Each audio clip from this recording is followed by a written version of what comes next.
Okay, we'll start with my usual opening. We are live. Thank you, everybody, for joining us. I'm Vivian Juder-Frankel from Pharmasalon. We do conferences and content for the compounding pharmacy industry. And I'm super happy to be having Wendy Hagwood here today from Triangle Pharmacy. We're going to be continuing our conversation on veterinary compounding. So I'm going to let Wendy introduce herself and a little bit about her background. And I want to start then talking a little bit about the importance and why we need to have this conversation. And maybe Wendy, you can start with that in terms of what you're seeing, what is going on in the veterinary compounding world. So I'll let you start. Okay. All right. Well, thank you very much for having me on, Vivian. My name is Wendy Hagwood. I'm a pharmacy manager at Triangle Compounding Pharmacy. I graduated pharmacy school in 2005, and this was pretty much my first job out of pharmacy school. I started here as a student.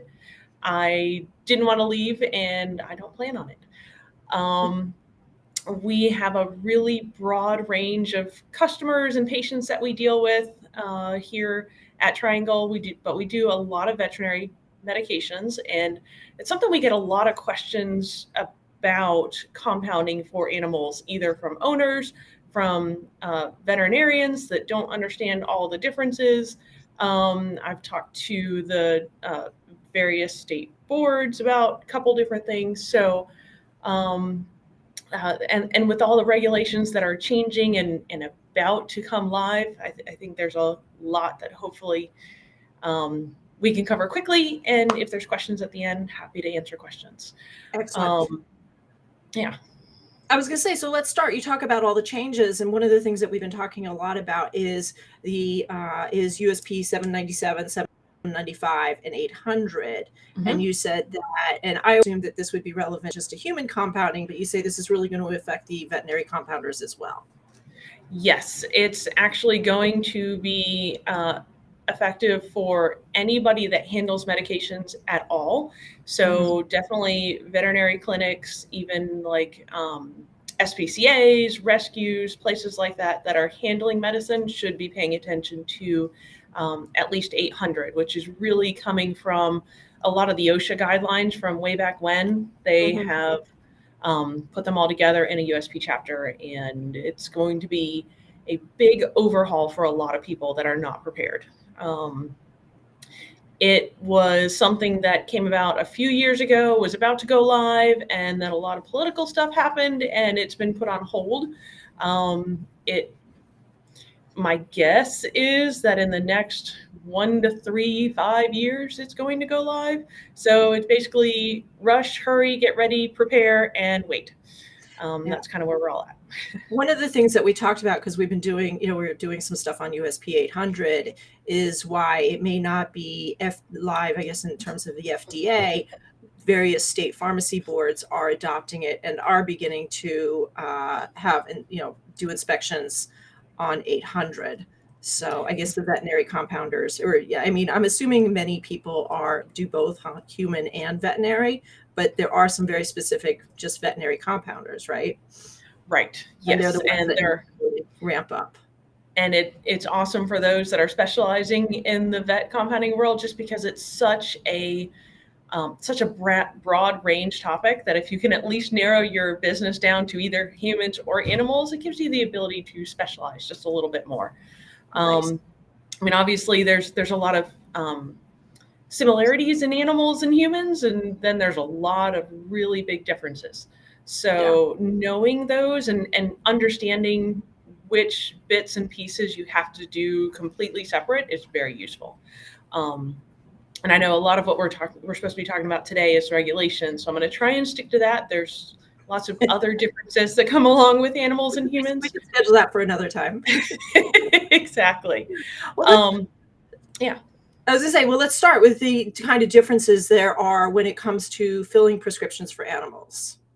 Right. So one of the points you might want to start at would be starting at your state. Obviously, understanding if there's any specifics in your particular state. I'm in North Carolina, so I know North Carolina laws really well. But there's a couple things as far as even filling a prescription. You have to make sure the animal's name is on there. Hopefully, you know the client's name, at least the last name. You do need to make sure the species is on the label. And if it is a food-producing animal, you must also include withdrawal time. And a withdrawal time is basically the amount of time, sorry to sound horrible, but the time it takes from when the medicine has to stop and when the animal can be slaughtered to go into the food industry. Sounds horrible, but it's just how they're labeled. And ironically, I guess potbelly pigs are always considered a food-producing animal. So any pig, chicken, ducks, horses, cow. Wait, horses are Rabbit. considered food producing? They are listed in that whole group. And actually, I think horses technically fall under the sports one, the racing side instead, Yeah. which is probably sounding a little bit better. My computer just froze on me here. Yeah. So you definitely want to make sure you know what type of animal you're treating, because that's going to make a handful of changes for you.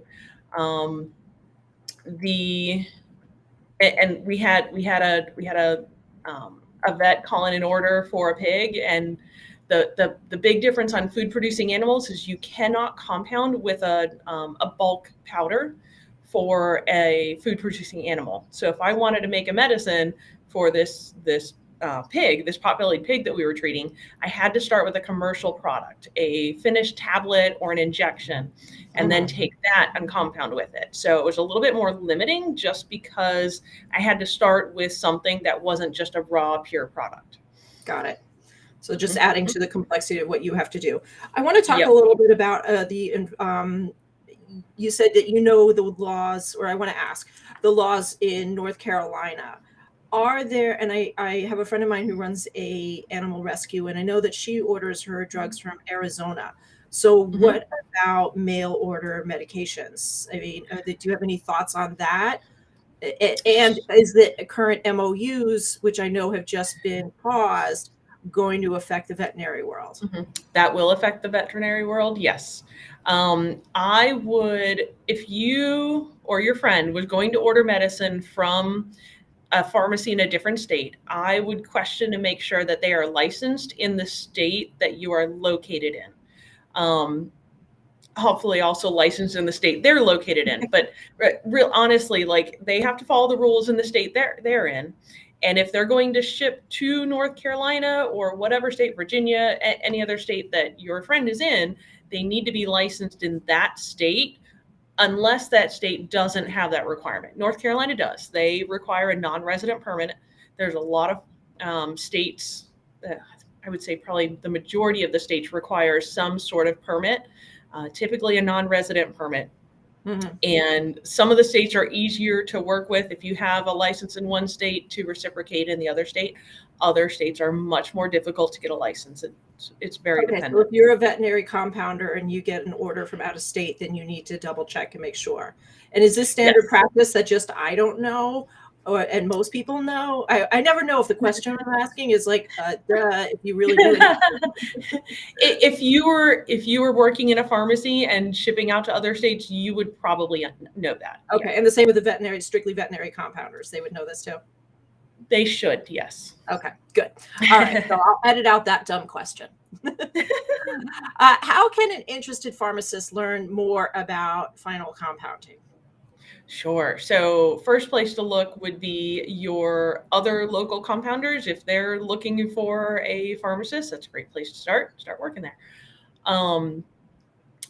Other than that, there are lots of great CE programs. I know, I think there was a program that Gigi Davidson wrote a few years ago, a pharmacist. She's brilliant. And she wrote a whole CE on veterinary compounding, and it was amazing. I refer still to that to this day for different specifics, as far as, you know, the different medicines or additives that are good or safe or not safe in specific animals.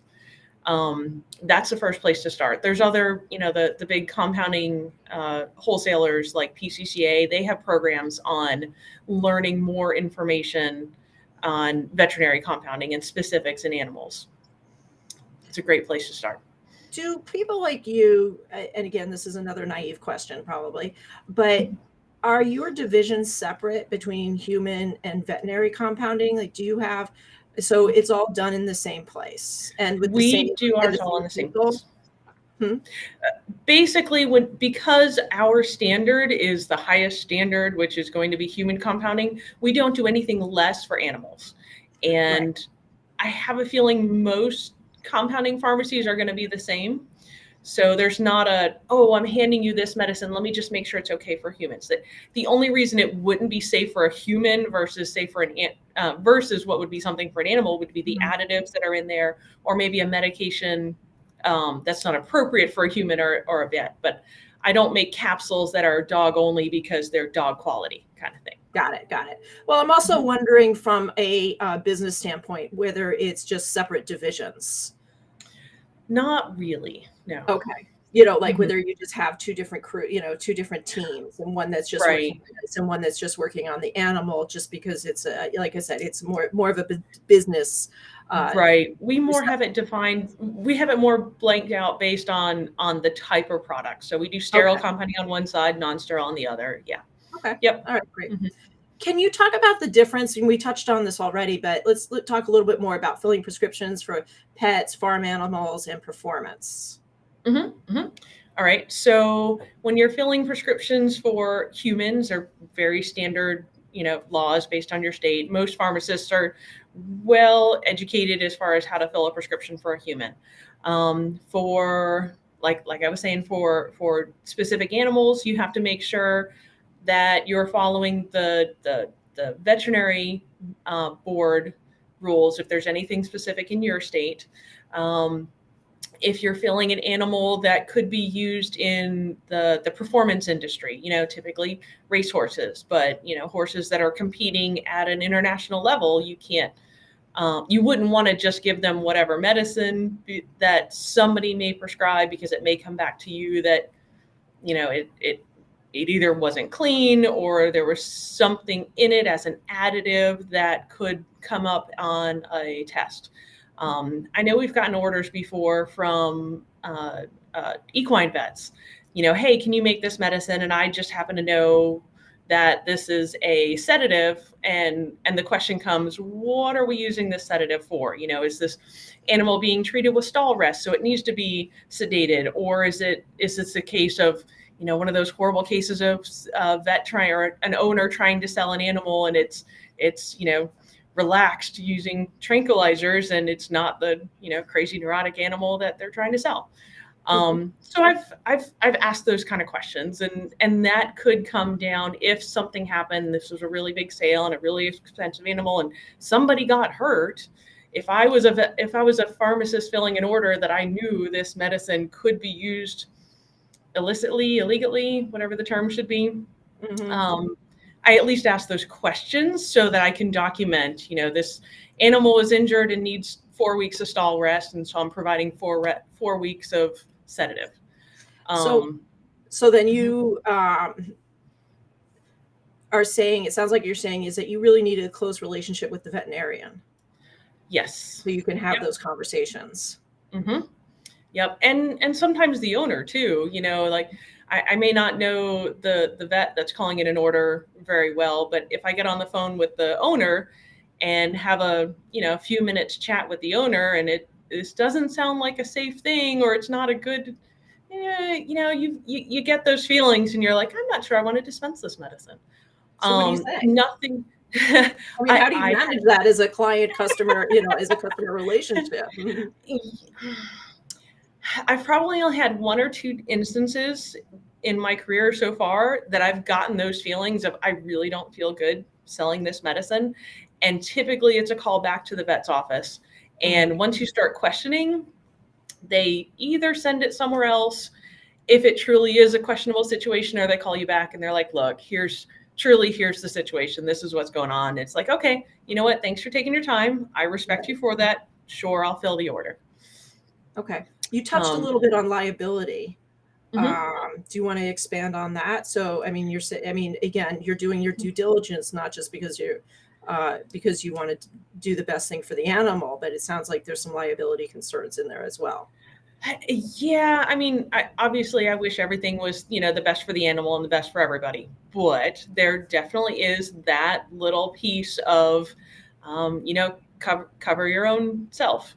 If something doesn't feel right, and I don't feel it's in the best interest of the patient, which could be the horse or the whatever animal, not just the client. Yeah, it's part of my job duty to say I don't feel this is appropriate. Okay. All right. Thank you. Um, do you ever get people mixing up, like you said, you've got the equine vet. Do you ever get people mixing up whether it's for a performance animal or for a pet? I mean, again, the horses is the one that comes to mind. Right. And is that another thing where you kind of need to be aware of who the patient is? Or, I, I mean, I imagine most vets are fairly specific. Right. Yeah. So with performance animals, you have to pay attention to the classes of medications that you're filling for horses. And if it was a drug that was listed, I think it's the RCRA or RCRI, the racing industry, basically. They have a list of drugs that are carefully monitored. And so if you were filling a drug for a horse, and you were unfamiliar with it, I would say look it up and see if it's on this list of medications.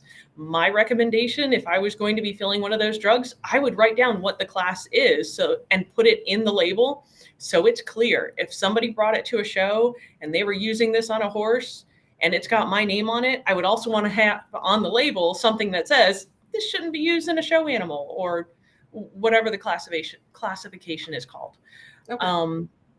Same thing with any of the food producing animals. You want to make sure that withdrawal time is on there, and it's not something that a pharmacist has to calculate and put on the label. It's something that you ask the vet, and I'm pretty sure 100% or close to 100% of vets would know how to calculate a withdrawal time. And if it's a drug they're unsure of, I'm sure they're just going to double or triple what the time is just to make it safe. Especially if it's a pet. No, they're not trying to put these animals down if they're pets, but we have to have something on the label. Commercial medicines have very, very standardized withdrawal times. You give this drug, you have to give this amount of time. It's very standard. Because compounds are different, and it's going to be the veterinary's best guess, I'm sure they're going to pick the longest time that they can. Your job as a pharmacist is just to make sure that's on the label. Okay. Do we need to do a whole session on labels? How OCD do you want to be on your label? Because I want it to be straight. I want the tape to be just enough. The little safety labels on the side. It seems like there's a lot of information based on what you have to do. And I know when I did conferences in pharma, labeling was a big thing.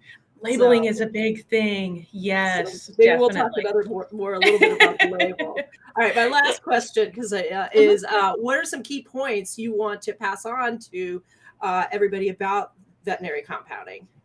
If you're filling something that you don't know anything about, read up about it. Take 5 minutes to look it up, or call the vet back and go, I've never filled this medicine for a cat. What are you treating? And 9 times out of 10, they'll go, oh, here's what I'm treating. I have this really interesting case and da, da, da, da, and it's like, oh, wow, I learned something today. Okay, great. Now I feel a whole lot better filling this. Other things are just double check yourself. I took an order once for a horse and I did not question the vet on the dose. It seemed like a high dose. And I thought, well, a draft horse could weigh this much.